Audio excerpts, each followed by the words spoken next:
जय हिंद बच्चों। कैसे हैं आप सब। आशा करती हूँ आप लोग खूब स्वस्थ होंगे और अपनी पढ़ाई में व्यस्त होंगे। तो आइए बच्चों, आज हम आधुनिक काल की ओर बढ़ते हैं। नवरात्रि का पावन पर्व है, तो माता रानी का जय जयकार बोलते हुए आगे बढ़ा जाए। और बच्चों, आप जुड़े हैं लक्ष्य हिंदी क्लास चैनल किरण मैम के साथ।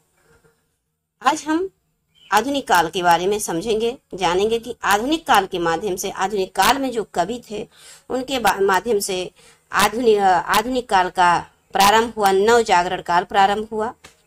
और इसके प्रणेता बच्चों भारतेंदु हरिश्चंद्र हैं, क्योंकि भारतेंदु हरिश्चंद्र जी का जन्म होता है 1850 ईस्वी से। कहीं कहीं पर आपको आधुनिक काल 1850 दिया जाएगा और कहीं कहीं पर 1868 रहेगा बच्चों। तो इससे आप थोड़ा सा कंफ्यूज मत रहिएगा। आप 1800 चाहे 50 रहे या 1868 रहे, दोनों सही रहेगा। तो देखिए बच्चों, हम आज पढ़ते हैं आधुनिक काल को। तो देखिए, अब यहाँ पर ध्यान से पढ़ते हुए हम लोग आगे बढ़ रहे हैं। आगे बढ़ने से पहले छोटी सी रिक्वेस्ट बच्चों। जी हाँ बच्चों, आप जानते हैं कि चैनल को सब्सक्राइब अवश्य कीजिए और वीडियो को लाइक और अपने फ्रेंड सर्कल में शेयर करने का प्रयास करें। तो आइए बच्चों, अब हम आगे बढ़ते हैं और चलते हैं, देखते हैं यहाँ पर हिंदी साहित्य में आधुनिक काल का नाम सर्वप्रथम आचार्य रामचंद्र शुक्ल द्वारा दिया गया है। हमने आपको पहले भी बताया बच्चों कि ये जो काल का विभाजन है ये आचार्य रामचंद्र शुक्ल द्वारा ही है। आचार्य रामचंद्र शुक्ल द्वारा ही है बच्चों। ये हमने पहले भी जिक्र किया है और देखिए ये यहाँ पर लिखा हुआ भी है, इसको आप समझिए। इस युग के को नव जागरण नाम से प्रसिद्ध है। किस नाम से बच्चों? नव जागरण नाम से प्रसिद्ध है। यह युग नव जागरण नाम से प्रसिद्ध है, जिसके प्रणेता भारतेंदु हरिश्चंद्र को माना जाता है बच्चों। ये देखिए भारतेंदु हरिश्चंद्र। और इसमें गद्य साहित्य का विकास होता है। इसी युग में, आधुनिक युग में गद्य साहित्य का विकास होता है। और इस युग में बच्चों देखिए आधुनिक काल का विभाजन निम्न प्रकार से है। इसको आप ध्यान दीजिएगा। 1850 से लेकर 1900 ईस्वी तक पुनर्जागरण काल या भारतेंदु युग कहा जाता है। 1900 से फिर 1918, 20 वर्ष लगभग, ये जागरण सुधार काल कहा जाता है, द्विवेदी युग कहा जाता है। और छायावादी काल फिर बच्चों 1918 से फिर 1938 तक आगे चलता है। और उसके बाद आ जाता है छायावाद उत्तर काल। ये दो भागों में विभाजित है बच्चों। छायावाद उत्तर काल को आप प्रगतिवाद या प्रयोगवाद भी कहते हैं। ये 1938 से 1943 तक चलता है। और फिर नई कविता का काल आ जाता है बच्चों, ये नवलेखन काल। ये 1943 से फिर आगे चलता है। तो अब आइए बच्चों, नेक्स्ट हम आगे बढ़ते हैं और देखते हैं कि भारतेंदु युग को डिटेल अब हम समझते हैं। अभी तक हमने थोड़ा थोड़ा करके समझा, अब इनके बारे में विस्तार से समझते हैं कि जिसे पुनर्जागरण काल कहा जाता है उसे ही भारतेंदु युग कहा जाता है। ये 1850 से 1900 तक चलता है। अब देखिए बच्चों, यहाँ पर नवीन एवं प्राचीन काल का संधि युग आधुनिक हिंदी साहित्य का द्वार माना जाता है बच्चों। फिर से समझिए इसको, क्या कह रहे हैं कि जो यह नवीन एवं प्राचीन काल का यहाँ संधि युग इसको माना जाता है। मतलब नया और पुराना जो काल है उसके जोड़, मतलब जो संधि अर्थात बच्चों योग जोड़, उस दोनों के बीच का भाग माना जाता है पुनर्जागरण काल। आधुनिक हिंदी साहित्य का द्वार इसे मानते हैं, पुनर्जागरण काल या भारतेंदु युग को। अब देखिए बच्चों, भारतेंदु आधुनिक हिंदी साहित्य के प्रवर्तक माने जाते हैं। भारतेंदु के काव्य में भारतीय अतीत की गौरव गाथा है। तत्कालीन दुर्दशा पर जो क्षोभ भरी, दुख भरी वेदना, कष्ट है और भक्ति के पद हैं, श्रृंगारिक छंद हैं, नीति उपदेश हैं और प्रकृति वर्णन आदि सभी विद्यमान हैं। मतलब आपका जो भारतेंदु युग है बच्चों, इसमें मतलब अतीत के जो गौरव गाथा को भी यहाँ पर दर्शाया गया है और तत्कालीन जो दुर्दशा है उसको भी दिखाया गया है, भक्ति के पद को भी दिखाया गया है, श्रृंगारिक छंद को भी दिखाया गया है बच्चों, और नीति के उपदेश को भी बताया गया है। प्रकृति वर्णन आदि यहाँ पर विद्यमान है। बच्चों आपको पीछे थोड़ा ज्यादा आवाज सुनाई पड़ रहा होगा क्योंकि यहाँ पर माता जी की मूर्तियां जा रही हैं और सब भक्त लोग मगन होके मतलब साउंड पे नाचते गाते हुए जा रहे हैं। तो इसको ध्यान ना दीजिएगा, आप यहाँ पर फोकस कीजिएगा जो हम पढ़ा रहे हैं। देखिए बच्चों, भारतीय युग के अतिरिक्त इस युग में प्रताप नारायण मिश्र आते हैं। मोस्ट इंपॉर्टेंट चीजों को आप ध्यान दीजिएगा बच्चों। ये क्वेश्चन आपसे पूछा जाएगा कि भारतीय युग या भारतीय मंडल के निम्नलिखित में से कौन लेखक नहीं है, जिसमें से 3 रहेंगे, 1 नहीं रहेंगे, या कौन है तो 1 रहेंगे और 3 नहीं रहेंगे। उस पर आपको सही टिक लगाना। तो ये आप याद कीजिए इसको, ये आपकी परीक्षा की दृष्टि से मोस्ट इंपॉर्टेंट है। अंबिका दत्त व्यास। प्रताप नारायण बच्चों, ये जो भारतेंदु जी हैं, इनका जन्म 1850 में होता है। फिर उसके बाद में 6 साल बाद होता है इनका 56 में प्रताप नारायण मिश्र का जन्म होता है। और फिर 58 में बच्चों इनका अंबिका दत्त व्यास का जन्म होता है। और राधा कृष्ण दास का भी बच्चों जन्म 1865 में हो जाता है। तो अब देखिए ये क्या नाम है, बद्री नारायण चौधरी प्रेमघन भी जी हैं यहाँ पर, जगमोहन सिंह भी हैं। ये सब रचनाकार उल्लेखनीय हैं। किस युग की? भारतीय युग की। याद रखिएगा, ये सब एग्जाम में पूछे जाते हैं। अब आइए बच्चों आगे बढ़ते हैं, हम लोग आधुनिक युग को देखते हैं। भारतीय युगीन कवि और उनकी कृतियों को समझ लेते हैं। थोड़ा सा बड़ा करेंगे और आप ध्यान पूर्वक समझिएगा भारतीय युग के कवि कौन कौन हैं और उनके द्वारा लिखी रचनाएं कौन कौन सी हैं। देखिए बच्चों, भारतीय युग आप जानते हैं 1850 से 1900 तक चलता है, लेकिन ये जन्म इनका 1885, भारतीय हरिश्चंद्र की बात हो रही है बच्चों यहाँ पर। तो इनका जन्म ये 35 वर्ष की अवस्था में ये दुनिया को छोड़ देते हैं बच्चों। 35 वर्ष की अवस्था में 1850 में इनका जन्म होता है और 1885 में ये गोलोकवास हो जाता है 35 वर्ष की अवस्था में। अब देखिए बच्चों कि 35 वर्ष की अवस्था में इतने कठिन, इतने लगन, इतने परिश्रम से और इतने लगन से कार्य किया कि इनको मात्र 35 वर्ष की उम्र में ही इनके नाम पर एक युग का नाम पड़ गया। तो ये बच्चों शिक्षा है, लगन है, मेहनत है, परिश्रम है। अब आइए इनके द्वारा रचित हम रचनाओं को देख लेते हैं, कृतियों को। प्रेम मालिका ने और प्रेम सरोवर, प्रेम माधुरी सब मिलकर वर्षा विनोद गाते हैं। और प्रेम फुलवारी, मधु मुकुल मिलकर विनय प्रेम पचासा गाते हैं। याद करने के लिए ट्रिक बच्चों साथ में ऐड करते हुए हम चल रहे हैं आपको याद कराने के लिए कि पहले 4 लोगों को याद कर लीजिए कि प्रेम मालिका प्रेम सरोवर और प्रेम माधुरी क्या हर्षा विनोद गाते हैं, हर्ष होकर, वर्षा विनोद, क्षमा करें बच्चों, वर्षा यहाँ पर लिखा है, वर्षा विनोद। और प्रेम फुलवारी, मधु मुकुल, विनय प्रेम पचासा क्या कहते हैं, पचासा गाते हैं, विनय प्रेम पचासा गाते हैं। ऐसे आप जोड़िए, फिर से जोड़िए, लिंक करिए बच्चों कि प्रेम मालिका प्रेम सरोवर और प्रेम माधुरी।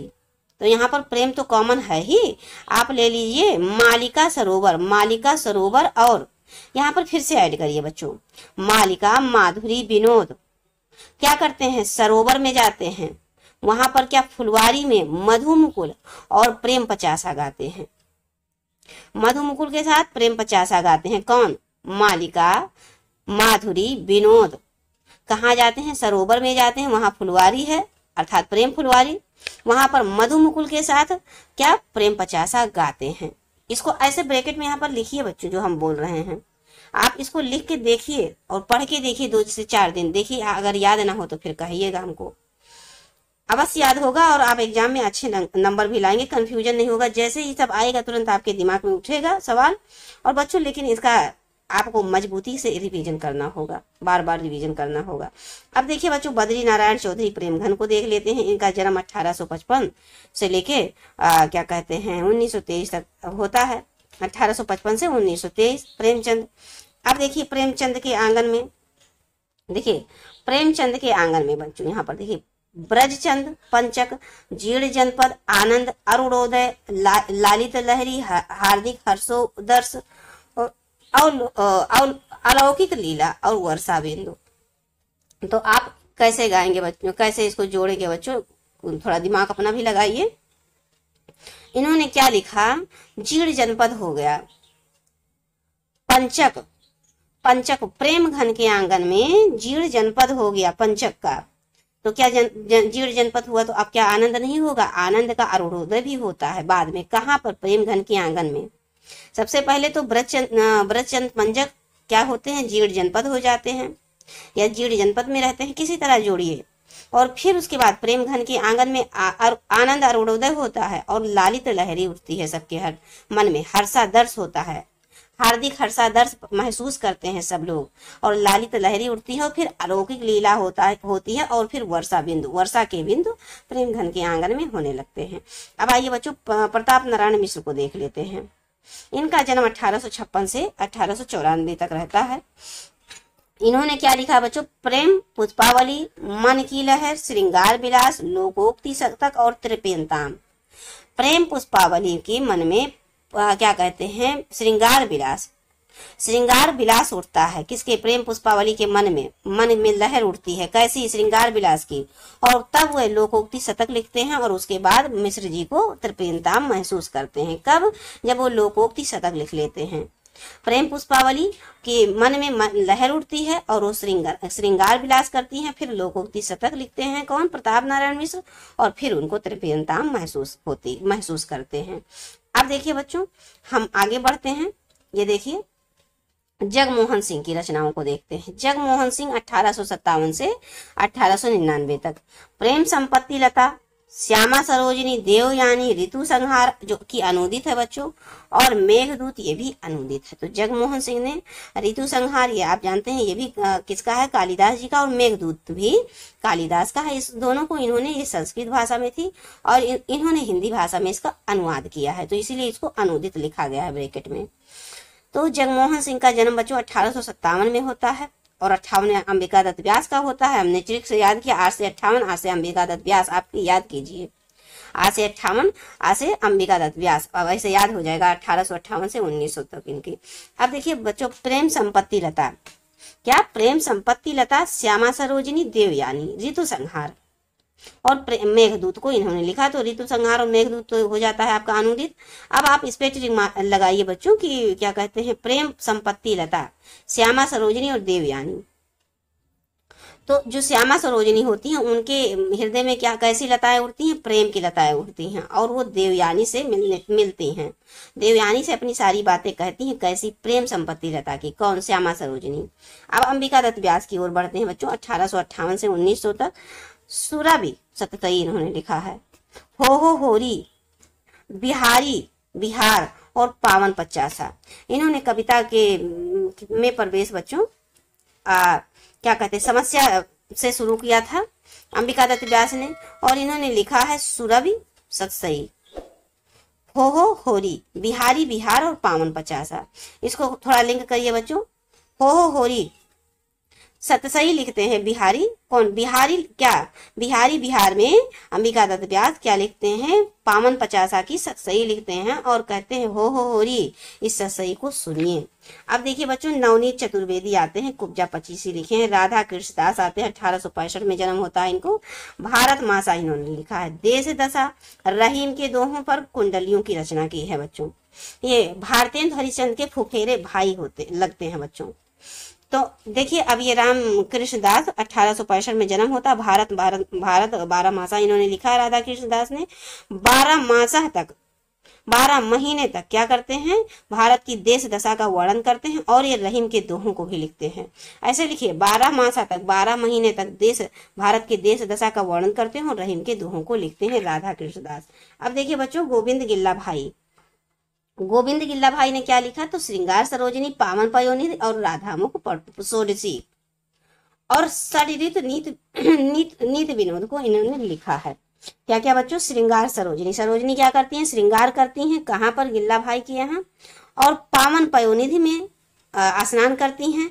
उसके बाद में पवित्र पयोनिधि में स्नान करती हैं। फिर राधा मुख सोडेसी का दर्शन करते हुए षड ऋतु और नीत विनोद गाती हैं, नीत के विनोद गाती हैं।